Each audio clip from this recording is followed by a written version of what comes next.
Hajima, don't touch. Ouch.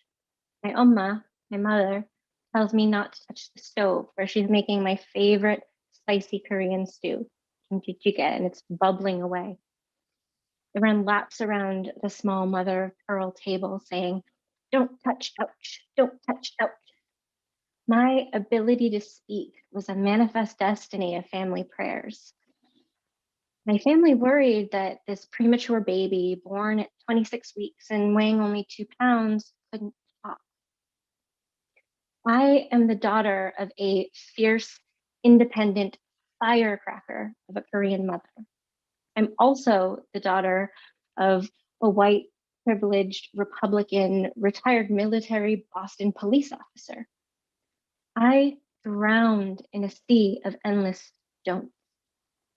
Don't talk too loud. Don't interrupt. 시끄럽다, 이딱 쳐. Shut up.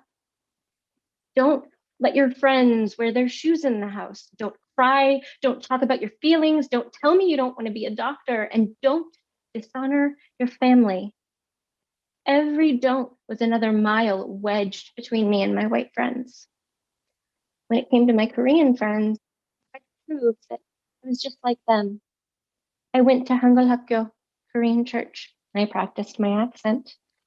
When I donned my brightly colored traditional dress, my hanbok, I tried not to complain about how itchy it was. I didn't want them to say that I wasn't Korean enough, that I was half or less than. I made sure that my chondema, my formal speech, was on point. A trip to the grocer always ended with, 아이고야, 한국말 잘한대. Your Korean's not bad. As if to say, good for someone not Korean. I was forever caught between, one foot in each world, and I never really belonged in either. I felt like a perpetual ugly duckling. My first day of kindergarten, a kid stared at me. What are you? He said. That may have been the first time I heard those words, but it was definitely not the last. When I said I was Korean, he replied, there's only Chinese and Japanese. The ignorance of this 5-year-old was unexpected. Maybe it's not what, but who. Who are you that matters? You know what wasn't unexpected? Atlanta. He wants to harm you because of what you are. Characteristics dictated by sequences in your DNA that you have no control over. Murder in the name of eliminating temptation. Not his fault, he says. His excuse, the white male's fetish for subservient, obedient Asian women. It doesn't matter who you are. That racial stereotype is part of how I came to be. My very existence is steeped in racism. It's a tea you don't want to drink, but you have no choice. It was brewed long before you, and it will continue to brew long after you're gone. I spent my childhood learning to obey all of these don'ts, the taboos of my parents, without question, to jump at attention, to follow no matter where the path leads.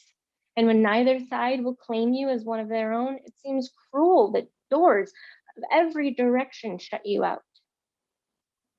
Decades pass, and I wish I could wrap up the girl I left behind, offer her wisdom, solace, or just understanding. Let her know that she's not alone. Words to ensure her that someday doors will open and don'ts will fade into memory. And so it is with me. The don'ts have begun to fade away. I became a scientist. I spend my days talking back and questioning my elders. I define these erstwhile taboos as scientific collaboration, innovation, and education. I'm becoming who I want to be. I'm giving back to the world by exploring the do's and letting go of my childhood taboos. The only don't in my vocabulary now is just don't